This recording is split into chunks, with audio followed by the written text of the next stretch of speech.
네, 아침 진짜 시황 4월 12일 수요일입니다. 여전히 이제 지정학적 리스크가 계속 나오고 있는데, 글쎄요, 뭐 찌라시도 나오고 여기저기서 막 퍼져 나오는 뭐 뉴스들이 있습니다만 크게 저는 개의치는 않습니다. 그 부분에 있어서는. 네, 그것을 명확히 알 수 있는 방법도 없고, 또 최근에 나온 뉴스들을 보면은 그 일본에서 자꾸 나오는 뉴스들이 부각이 되고 있죠. 아침에도 미국이 일본 교토통신에 따르면 미국이 일본에게 북한을 선제 타격할 수도 있다라는 가능성을 언급했다라는 보도가 또 나왔는데요. 글쎄요, 어떤 말이 맞을지는 모르는 거잖아요. 하여튼 4월 달에 계속해서 지정학적 리스크가 좀 부각을 받을 수 있다라는 가능성을 얘기했는데, 그런 흐름이 나타나고 있습니다. 자, 진짜 시황 이슈 브리핑 단기 변동. 단기 변동이 우리나라가 나타났고, 우리나라뿐만 아니라 세계 증시 나타났는데, 좀 한 가지 체크를 좀 해보죠. 회의 증시랑 더불어서. 우리나라는 3월 달에 역행을 했다고요. 오버시팅. 그거 무슨 얘기냐면, 회의 차트를 보면, 미국 증시를 한번 볼게요. 미국의 기준으로 S&P 500으로. S&P 500으로 보면 분명 3월 달에 이들은 하락 놀림이었습니다. 다른 것 같죠? 분명히. 2월 달에 상승을 했습니다. 네?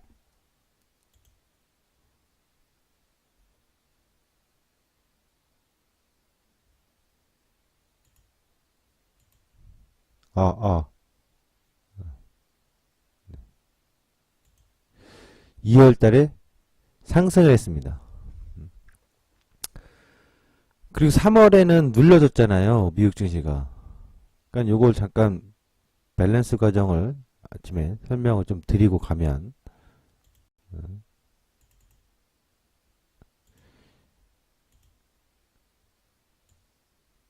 미국 증시를 한번 그려보겠습니다. 미국 증시를 올해부터 보면 첫날 시작해서 오르고 옆으로 퍼지고 오르고 누르고 퍼지고 여기서 쭉 당겨 올렸죠. 그리고 3월 달에는 단기 변동은 벌써 죽은 있는 상황이잖아요. 우리나라는.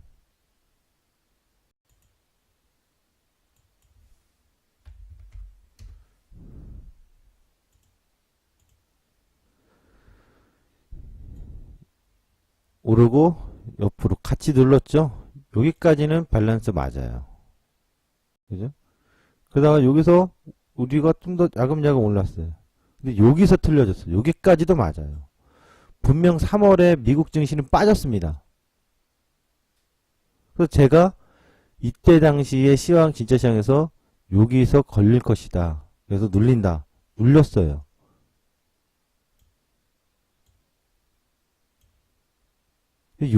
그 다음부터 달라지는 거예요. 바로 요 위치에서. 미국은 분명 전저점 3월에 전저점 깨고 반등 중 이 상태잖아요. 우리나라는 그냥 슈팅 더 줘버렸다고. 그리고 결국은 눌러요. 왜? 미국 증시 기준으로 다시 한번 보면 미국은 분명 3월에 저점을 깨고 그렇죠? 눌렀죠.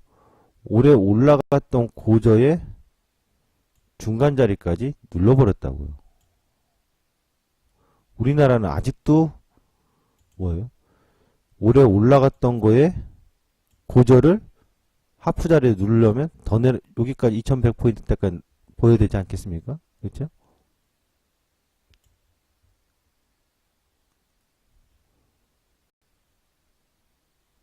결국 같은 밸런스였던 거죠. 그러니까 이 구간에서 우리가 슈팅 나왔을 때 네?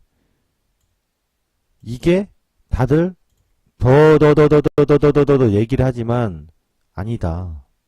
결국 밸런스는 같이 맞아 들어간다고요. 시차를 둔 거라고요. 그러니까 사실상 3월 달에 옵션 만기, 동시 만기일에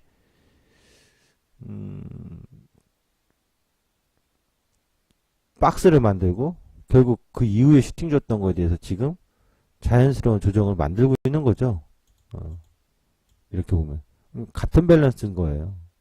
위치가. 단기 변동이 미국은 나왔던 건데 우리가 지금 나오는 거죠. 좀 뒤늦게. 그렇게 여러분들이 보시면 됩니다. 그래서 단기 변동이 좀 나온 상황이고 이 흐름에서의 울고 싶을 때 뺨 맞은 격이라고 기가 막히게 또 지정학적 리스크가 불거지니까 막 심리적으로 굉장히 더 요동을 칠 수밖에 없는 구간일 수는 있겠는데 뭐 그보다 더 중요한 건 미국의 통화 정책이라고 해서 긴축 정책. 네. 어제 이제 기획재정부에서의 산업 동향을 좀 발표했는데요. 그 내용을 이슈 브리핑에서 다뤄보도록 하겠습니다. 실업률 및 물가 추이, 산업 동향, 소매 판매, 설비 투자, 수출, 그리고 재정 수지와 선행 동행 수지 지수 보도록 하죠. 먼저 실업률입니다. 여러분들도 이제 기획재정부 홈페이지에 들어가시면 누구나 다 볼 수 있는 내용입니다.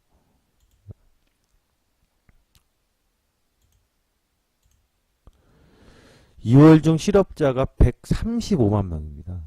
미국은 실업률이 뭐 사상 엄청나게 낮잖아요. 4.4까지 갔었으니까 4.4에서 4.5.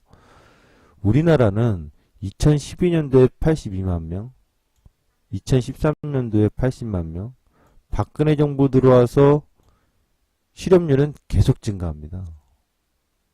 93만 명. 그리고 2016년도에 100만 명. 대단합니다. 예, 일자리 창출 뭐 엄청나고죠? 예. 역으로요. 올해도 지금 1, 2월 달인데요. 1, 2월에 뭐 실업률이 상당히 높습니다.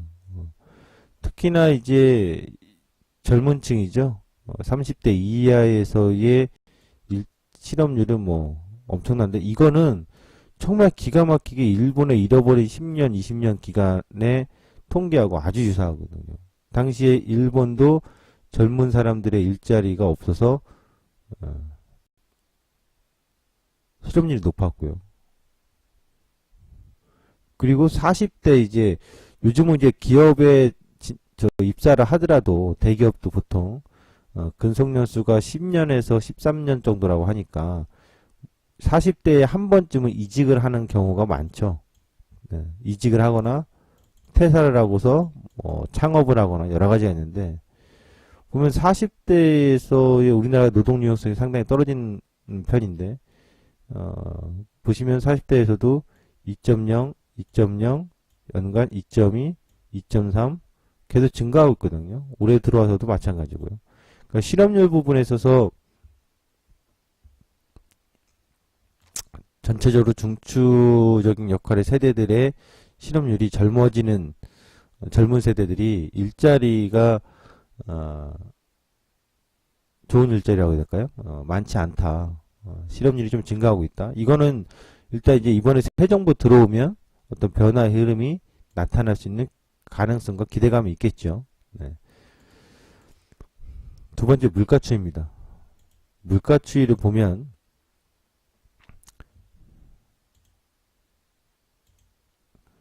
소비자 물가 상승률인데요. 파란색이.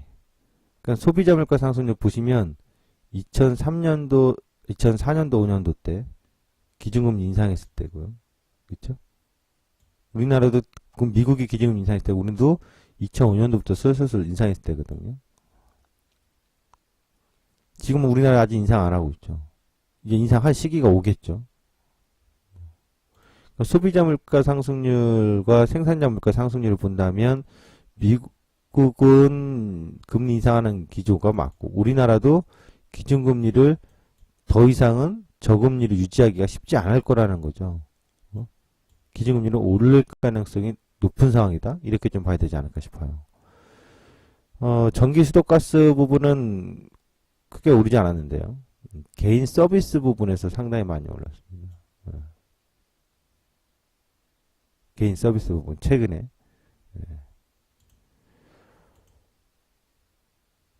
그 다음에 소매 판매 부분인데요. 소매 판매 부분을 보면 국내 내수 시장의 승용차 부분인데요. 8, 9, 10, 11, 12, 1, 2, 3인데 소폭 2, 3월 달에 개선된 증가가 있긴 합니다만 미비하다고 보인다고요. 전년 보면. 그리고 보통 제가 얘기했지만 자동차는 3, 4, 5월 달에 판매가 아주 중요한데 크게 기대치는 높지 않습니다. 자동차는 확실히. 중국의 관광객 수가 급격히 감소했다라는 거. 이것이 이제 일정 부분 계속 지속될 건지 또 이 지속 여부에 따라서 분명 1분기와 2분기까지 상반기까지 좋지 않은 영향이 있을 가능성이 있다는 얘기죠. 중국 관광객들이 국내에 와서의 할인점이라든가 백화점에서의 소비가 상당히 컸기 때문에 또 이 중국 관광객의 감소에 따라서의 영향도 미칠 산업이나 종목들이 있지 않습니까? 소매 판매 부분이 좀 개선됐다라고 얘기를 합니다만 크게 개선된 건 아니죠. 실적으로 또 신학기이기 때문에 설 연휴와 신학기가 같이 겹쳐 있는 시기이기 때문에 일정 부분 국내에서 카드 승인이라든가 이런 부분이 좀 증가할 수 있는 시기는 맞습니다만 그게 이제 본격적으로 2분기를 접어들면서는 어떠한 영향으로 또 나타날지 또 어떻게 변화가 될지 아직은 뭐 무조건 호조세다라고 보기는 좀 어려운 상황이죠.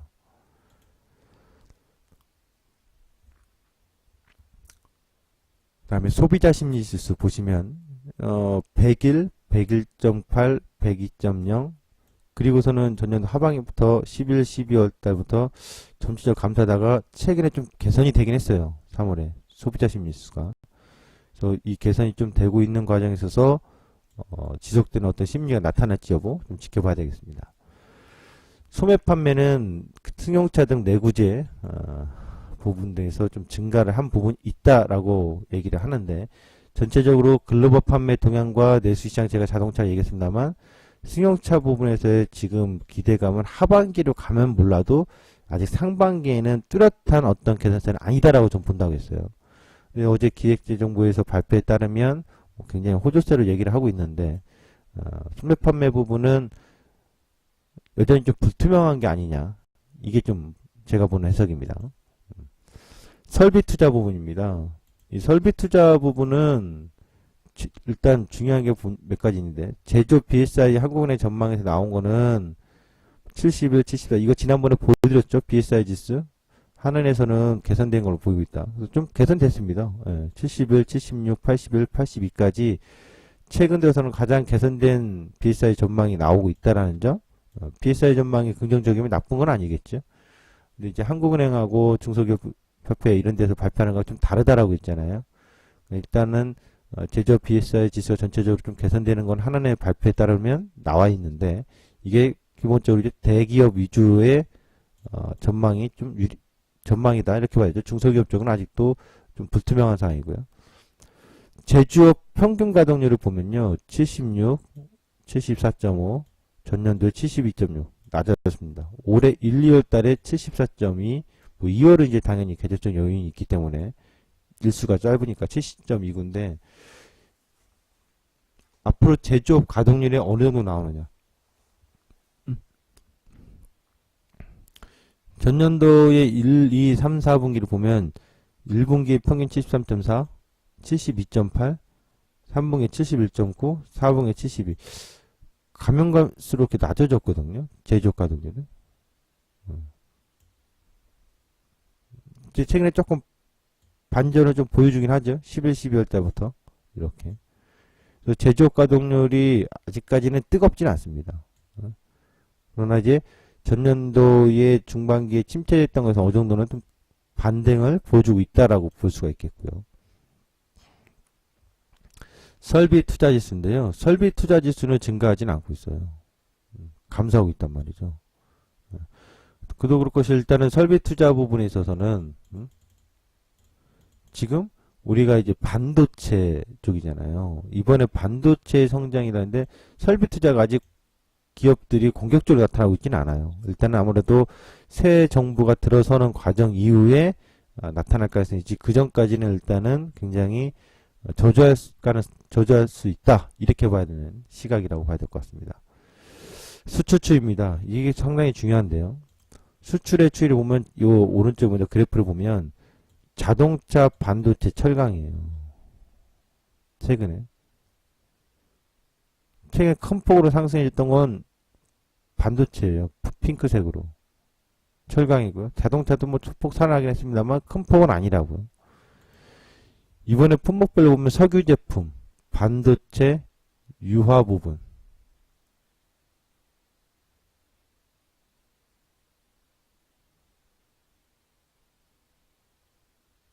최근에 시장에서 보면 어떻습니까? 반도체는 역시나 아직까지 잘 버티고 있는 모습들이고요. 화학주는 위에서 좀 흔들어 놓는 모습들이고요. 철강 같은 경우는 전년도까지 좋았는데 올해 들어와서 3월 달부터는 슬슬 꺾이는 모습이 나오고 있죠.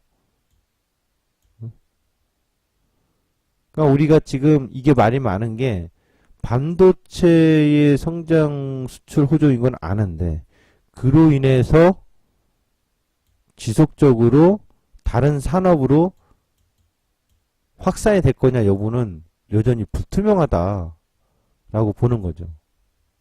왜냐하면 반도체는 고용 창출도 낮은 산업이고 워낙 큰 장치 산업이기 때문에 그리고 반도체가 타 산업하고의 연관성이 있어서 크게 영향을 미치질 않아요. 뭐 화학이라든가 철강이라든가 선박이라든가 자동차 같은 경우는 영향은 크지만 반도체는 사실상 크지 않아요. 그러니까 반도체의 주도적인 수출의 성장이 과연 다른 산업으로까지 긍정의 여파를 미칠 것이냐라고 물어본다면 그것은 좀 이치에 맞지 않는다. 그것은 아직까지는 불투명하다. 이렇게 볼 수 있겠죠. 또 한편으로는 이렇게 볼 수도 있습니다. 반도체 좋으니까 얘는 좋다. 이거 유지가 되고 대신 다른 것들은 이제 서서히 살아날 수도 있는 거 아니냐. 그러면 순환의 상승이 나타나겠죠. 시장에서. 대기업이 좋으니까 중소기업들은 뭐 몇 개월 차를 식차를 거치다 다시 좋아지지 않겠냐? 가능성 있는 시나리오죠. 그러니까 어제 정부에서 발표했던 내용들은 이런 시나리오로 시장을 해석해서 보도자를 내놨고 또 민간 부분에서 해석하는 부분들은 이것은 좀 더 확대 해석한 거 아니냐. 오히려 만약 역으로 반도체가 꺾인 상태, 반도체가 꺾이면 다른 산업들이 그 시점 반도체가 꺾일 때 증가가 나타나지 않고 오히려 둔화되거나 지금처럼 저조한 성적으로 유지를 한다면 그러면 문제는 더 심각해지는 거 아니냐. 소비 부분도 마찬가지다. 중국의 관광객이 감소하고 있고 국내의 가계부채 우려미 금리 인상에 대한 기조에서 과연 가계가 소득이 증가하지 않는 상황인데 소비를 더 확산할 수 있겠느냐. 그렇기 때문에 지금 오히려 호전적으로 보기보다는 더 관리에 집중을 하고 향후에 침체나 둔화 우려에 대한 관점에서 포인트를 봐야 된다. 이런 시각이 갈리고 있거든요. 이것을 고스란히 보면 증시가 그대로 반영을 해주고 있다고 봐야 돼요. 증시가.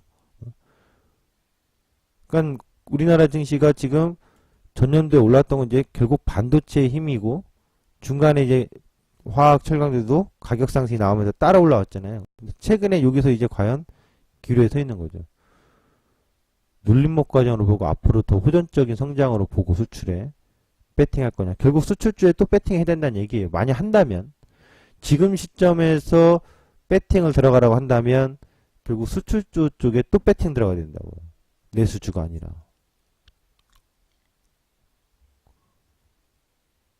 그럼 종목들의 흐름들을 본다면 종목 보기 전에 지수 흐름을 본다면 결국에 배팅을 들어가야 되면 여기서 지수가 눌림목이라고 보고 다시 눌렸다 반등 나오고 또다시 반등 나와 더더더 올라갈 거라고 봐야 되는 시간인 거고 만약 그런 호전적인 것보다는 좀 더 둔화와 침체 위기관리가 필요할 거다라고 본다면 내렸다 반등 나왔을 때가 뭘로 봐야 되는 거예요? 여기서부터 이제 시각이 갈릴 거라고요. 어떻게? 눌림목이다. 62평 눌림이다. 반등 나온다. 팔아. 그리고 올라간다. 어떤 식으로든. 이렇게 보는 시각이 있을 거고 반대로 반등 나올 수 있다. 그건 반등일 것이다. 반등 나오다가 곧 까짝까짝 되다가 어쨌든 다시 이렇게 밀려서 눌릴 것이다. 이게 결판이 날 거라고요. 이 과정을 가기 전에 뭐는 하나 제가 보기엔 나온다? 이런 과정은 나올 거라고. 왜? 외봉으로 빠지면 반드시 리바운딩 나오게 돼 있거든. 외봉으로 계속 빠지잖아요? 이렇게? 이거 위기 아니야, 그러면. 이렇게 빠지면 위기 아니라고. 이거 반드시 최고의 기회예요. 무조건 잡아줘야 돼. 지금은 이런 말들이 나올 수밖에 없고 그런 과정에서 이렇게 흘러갈 거다라고 봐야 되겠죠. 산업 동향을 본 상태에서 주식도 보겠습니다. 주식이 무조건 도박이라 생각하십니까? 정보만 갖고 있는 것 같습니까? 안 그렇습니다. 그 반도체인 삼성전자는 여전히 잘 버텨내고 있는 과정이고요. 그렇죠? 그 다음에 아까 보셨던 화학주 한번 볼까요? 화학의 대표하면 이제 롯데케미칼 봐야 되겠죠. 좋았어요. 전년도 하반기에 7월달부터 쓱 좋았는데 최근 1, 2, 3월달 들어서 어떻습니까? 좀 둔화되어 있죠. 이건 지난번에 화학 산업 동향에 대해서 얘기해 드렸고요. SK이노베이션 석유 제품 보시면 석유 제품 유화 부분 반도체 같이 보겠습니다. 일단 정유업체도 같이 보겠습니다. SK이노베이션 S오일 괜찮았어요. 그 다음에 또 유화하면 대표적으로 대한유화라든가 애경유화 보이죠? 근데 이들을 보니까 좋다고 지금 나와 있는데 1월 달에 들어서 오히려 선조정을 받아줬다고요. 그럼 더 좋아질 거라고 한다면 1월 달에 1분기에 선조정 받은 것은 뭐예요? 바닥이 돼야 되는 거고. 아니다. 나빠질 거다라고 본다면 결국 이건 선제적으로 조정을 받았으니까 리바운딩 나오다가 추세적으로 다시 한번 하락하는 걸 예상을 해야 되겠죠. 근데 화학은 지난번에 진짜 시장에서 얘기해 드렸습니다만 제품별 가격 추이가 거의 정점을 찍고 단기 급락을 하고 있는 과정이기 때문에 조정을 받고 있다, 받을 것이다 라고 얘기해 드렸던 거고요.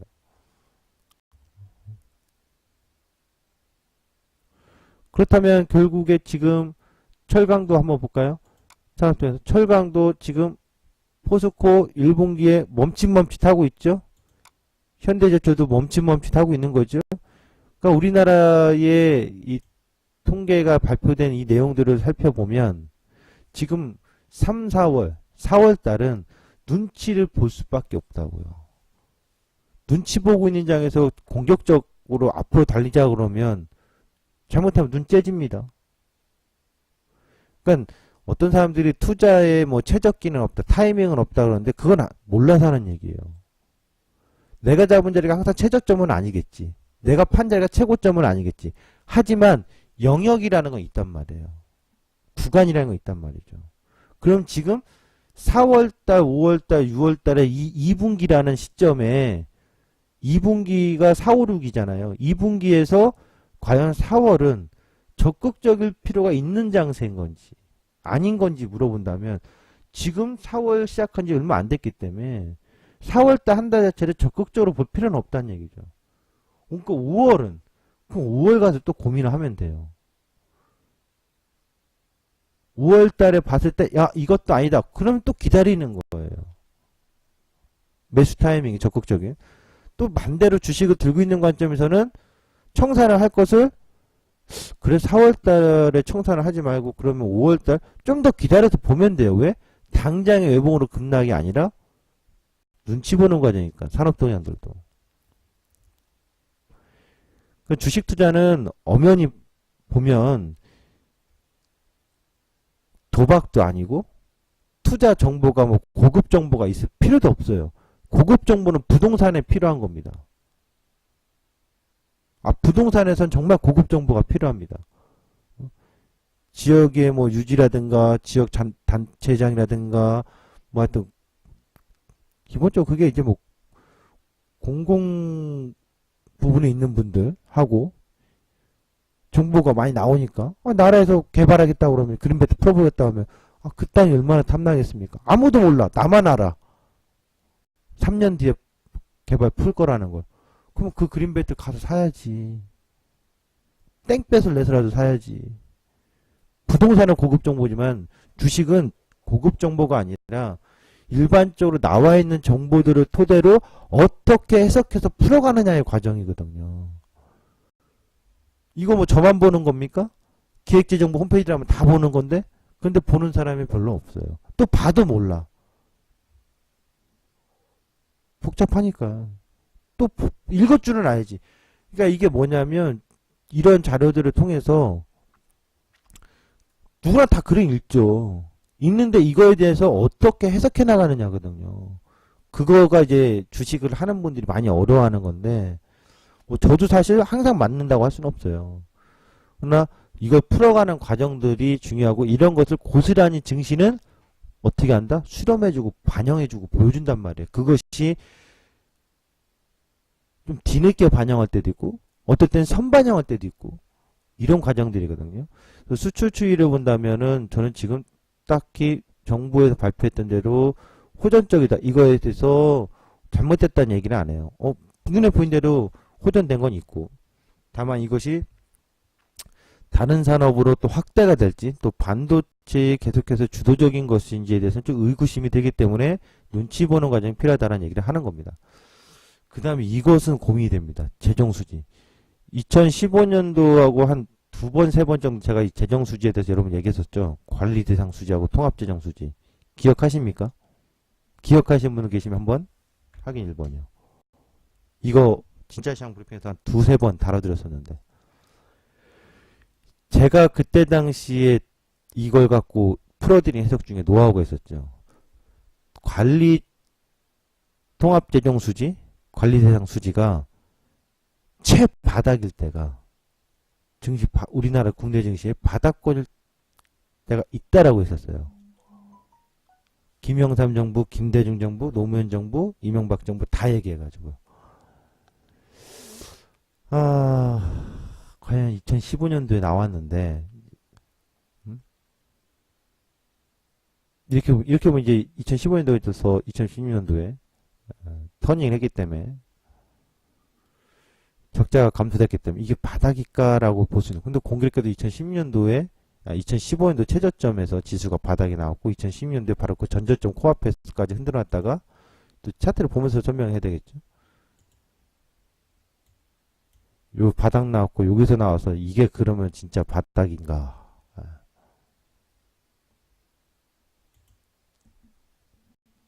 가능성 있어요.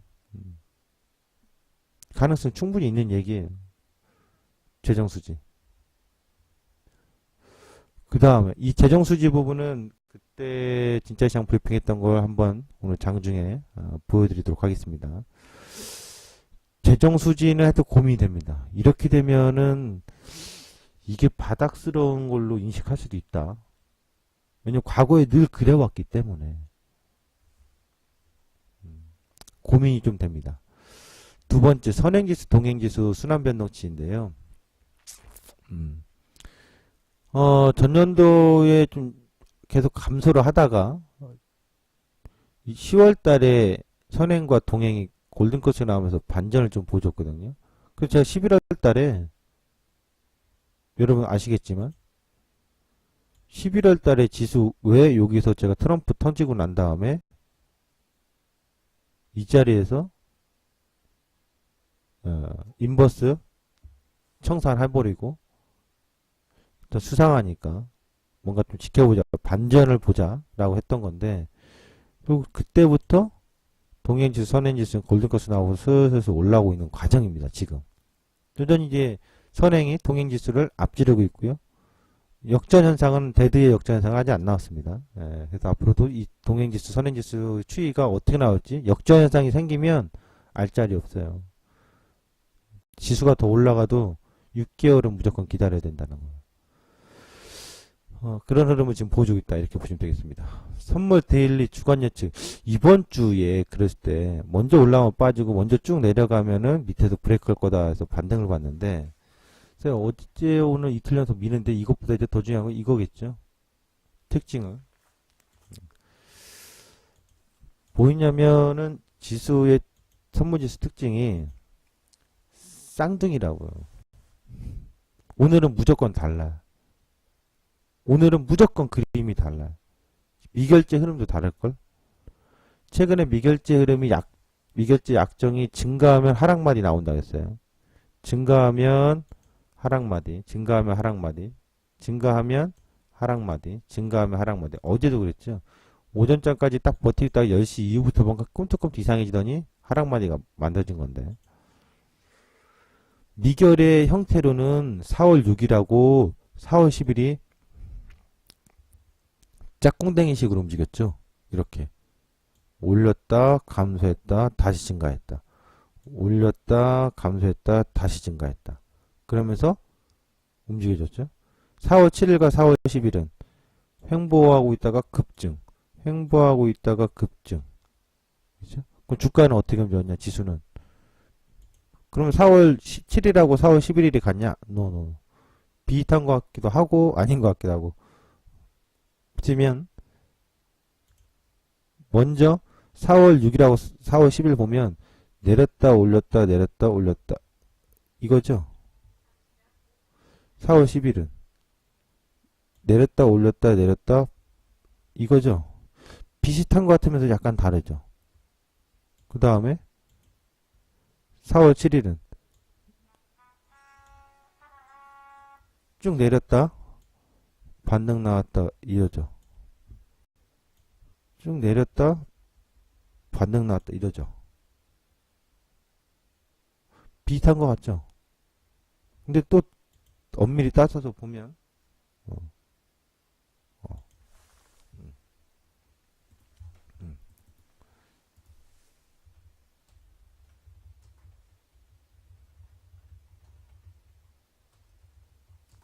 엄밀히 따져서 보면 또 이렇게도 보입니다. 어떻게? 자 보세요. 요 날은 내렸다 올렸다 내렸다 올렸다 질질질 반등. 내렸다가 질질질 반등. 같죠? 같죠? 내렸다 강하게 내렸다가 박스. 그렇죠? 요거는 갭까지 치면 내렸다 올렸다 똑같다고 형태가.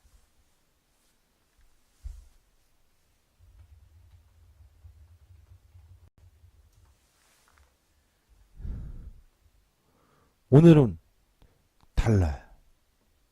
오늘은 무조건 달라요. 오늘 하루 예측은. 오늘 하루는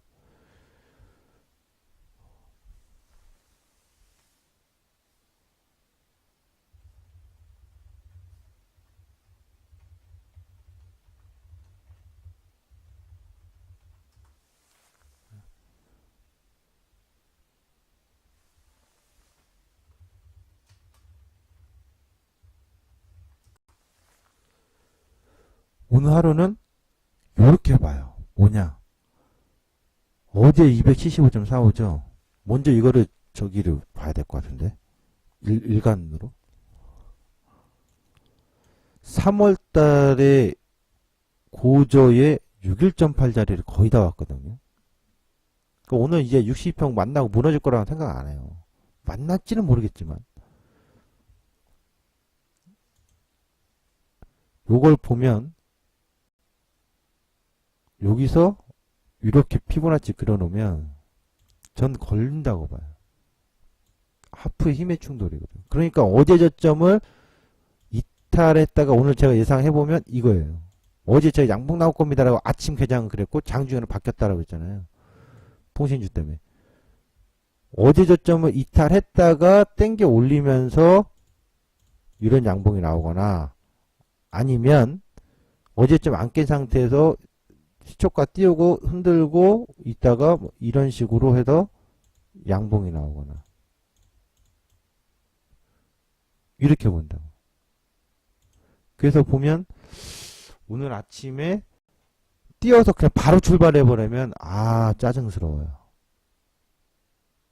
근데 바로 오히려 제일 좋은 건 회색이야. 어제 전저점 깨버리면 짤이 없어. 알짤이 없어요. 겁날 게 없다고. 끌어올리는 거예요. 또는 빨간색이면 해볼 만해. 근데 뭘 경우에는 이제 좀 짜증스럽냐면 초록색식으로 그냥 아침부터 빡 쳐버리는 거야.